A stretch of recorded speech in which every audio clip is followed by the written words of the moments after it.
అందరికీ నమస్కారం. Welcome to Aishwarya's hub. ఈరోజు నేను మా అమ్మ చేసిన మామిడికాయ తురుము పచ్చడి రెసిపీని మీ అందరితో షేర్ చేసుకుందాం అనుకుంటున్నాను. వీడియోని కంప్లీట్‌గా చూసి మీకెలా అనిపించిందో కమెంట్స్‌లో తప్పకుండా చెప్పండి. సో, ముందుగా మామిడికాయలను నీళ్ళల్లో ఇట్లా బాగా వాష్ చేసి కొద్దిసేపు నానబెట్టాలి. తర్వాత వాటిని తడి లేకుండా నీట్‌గా తుడుచుకొని తురుముకోవాలి. ఇప్పుడు పచ్చడి కోసం మేము 1 ½ కప్పు పల్లి నూనె వేడి చేసుకుంటున్నాం ఇక్కడ. నూనెని బాగా పొగలొచ్చేదాకా వేడి చేసుకోవాలి. దాని తర్వాత ఆఫ్ చేసి ఇట్లా 5 మినిట్స్ పక్కకు పెట్టుకోవాలి. ఇక్కడ 4 కప్స్ తురుముకి మేము పచ్చడి పెడుతున్నాము. పొగ కొంచెం తగ్గిన తర్వాత ఆ వేడి ఆయిల్‌లోనే ఇట్లా వెల్లుల్లి రెబ్బలు 8-10 దాకా అట్లా వేసుకోవచ్చు. జీలకర్ర, ఆవాలు, ఇంగువ ఇవన్నీ వేసుకోవాలి ఈ వేడి ఆయిల్‌లో. ఇవన్నీ వేసుకున్న తర్వాత ఈ ఆయిల్‌ని పక్కకు పెట్టేసేయాలి.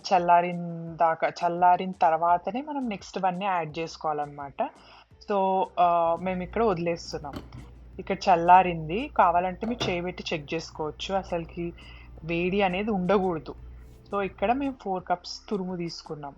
ఈ గిన్నె మెజర్‌మెంట్‌తోనే అన్నీ వేసుకుంటున్నాం. ఆయిల్ గానీ, తురుము గానీ ఎవ్రీథింగ్. ఇక్కడ దీనికి ఒక కప్పు కారం తీసుకుంటున్నాం. ఏ గిన్నెతో అయితే మనం తురుము, ఆయిల్ మెజర్ చేసుకున్నామో అదే గిన్నెతోటి ఒక కప్పు కారం. Salt 3/4 cup ఏసుకున్నాము. సో, ఎప్పుడైనా 1 కప్ కారం తీసుకుంటే 3/4 కప్ సాల్ట్ ఏసుకోవాలి. అది పర్ఫెక్ట్ మెజర్‌మెంట్. మేమైతే పచ్చడికి మొత్తం అన్నిటికి ఈ గిన్నెతోటే అన్ని మెజర్‌మెంట్స్ చేశాము. హాఫ్ కప్పు తురుము కాబట్టి హాఫ్ కప్పు ఆవాల పొడి అయితే సరిపోతుంది.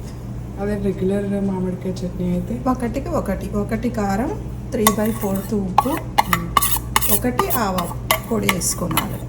ఓకే. హాఫ్ టీ స్పూను పసుపు, 1 టీ స్పూను వేయించి పొడి చేసుకున్న జీలకర్ర మెంతుల పొడి. అంతా బాగా కలుపుకున్నాను ఇట్లా కలిసే వరకు.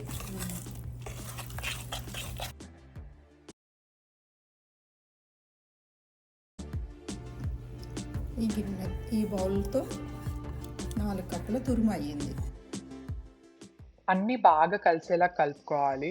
కారం, ఉప్పు, ఆవపొడి ఇవన్నీ మామిడికాయ తురుముకి బాగా పట్టేలా కలుపుకోవాలి. దాని తర్వాత ఒక రోజు మొత్తం ఇలాగే వదిలేసేయాలి. ఆ తర్వాత మనం తడి లేకుండా కంప్లీట్‌గా పొడిగా డ్రైగా ఉన్న బౌల్‌లోకి ఈ పచ్చడిని స్టోర్ చేసుకోవాలి. నెక్స్ట్ డే నుంచి తింటే చాలా బావుంటది. నాకైతే రెగ్యులర్ పచ్చడి కన్నా ఈ మామిడికాయ తురుము పచ్చడి ఎక్కువ ఇష్టము. మా మమ్మీ ఎవ్రీ ఇయర్ మామిడికాయ పచ్చడి పెట్టే ముందు ఇట్లా తురుము పచ్చడి కొంచెం పెడుతుండే అన్నమాట. అప్పటినుంచి నాకిది ఇష్టము. సో, ఇక్కడ యూఎస్‌లో మా ఫ్రెండ్స్ వాళ్ళ బిల్డింగ్ వెనకాల మామిడికాయ చెట్టు ఉంది. వాళ్ళు మాకు మామిడికాయలు ఇచ్చారన్నమాట. ఇట్లా చట్నీ మ్యాంగోస్ అని. సో, మా మమ్మీ ఇక్కడ యూఎస్‌లో మా దగ్గరే ఉంది. సో, అప్పుడు మామిడికాయ తురుము పచ్చడి పెట్టుకుందాము అనేసి అనుకున్నాము. సో, వీడియో అంతా మమ్మీయే రెసిపీ చెప్పుకుంటూ చేసింది. కాకపోతే పిల్లలున్నందుకు బాగా నాయిసీ వచ్చింది ఆడియో అంతా. అందుకే నేను మళ్ళీ వాయిస్ ఓవర్ ఇచ్చాను. సో, ఇట్లా కలిపేసుకొని ఒక రోజంతా వదిలేసిన తర్వాత నెక్స్ట్ డే అయితే ఇట్లా మాకు చట్నీ ఇట్లా మంచిగా బాగా ఊరింది. ఆయిల్ అంతా పైకి తేలింది చూడండి. సో, నేనైతే దీన్ని ఇట్లా పైరెక్స్ గ్లాస్ బౌల్ ఉంటది గదా! అందులో స్టోర్ చేసుకున్నాను. మీ దగ్గర గ్లాస్ జార్స్ ఏమన్నా ఉంటే దాంట్లో స్టోర్ చేసుకోండి. నేనైతే ఇట్లా ఒక డబ్బాలో తీసి పెట్టుకొని ఫ్రిడ్జ్‌లో పెట్టేసుకున్నాను. కొంచెం క్వాంటిటీ అయితే బయట పెట్టుకున్నాను. రోజు వాడుకోవడానికి అట్లా అనేసి బయట పెట్టేసుకున్నాను. దాని తర్వాత అదే గిన్నెలో మా మమ్మీ అయితే వేడి వేడి అన్నమేసి, ఆ పచ్చడిని మొత్తం కలిపింది. అందరం తిన్నాము. మా పిల్లలు గూడా టేస్ట్ చేశారు. లైక్ వాళ్ళు 3 ఇయర్స్, 2 ఇయర్స్ ఓల్డ్.